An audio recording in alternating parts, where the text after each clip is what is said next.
to these offices. Anyway, story for another day.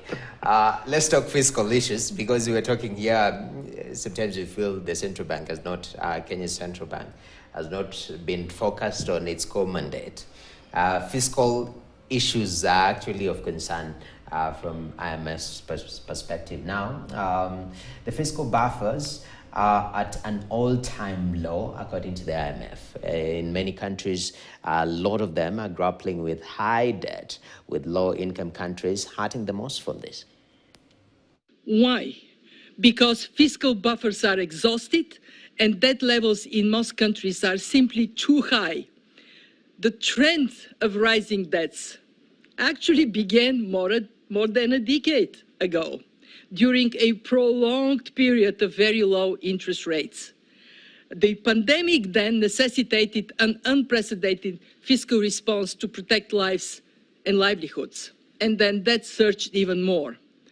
Now we are in an era of far higher interest rates, and this is pushing the cost of servicing debt up.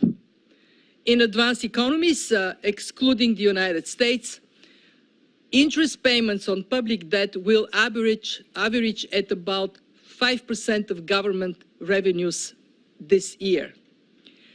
But the cost of servicing debt is most painful in low-income countries. Their interest payments are set to average about 14% of government revenue, roughly double the level from 15 years ago.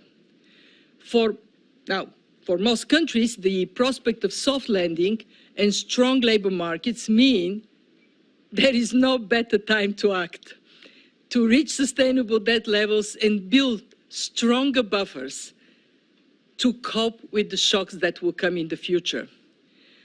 For some countries, delay is simply not an option. Consolidation must start now to avoid tipping into debt distress.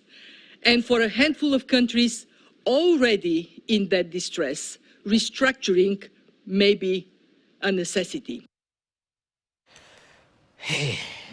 Every word's right there, yeah? Fiscal. Yeah.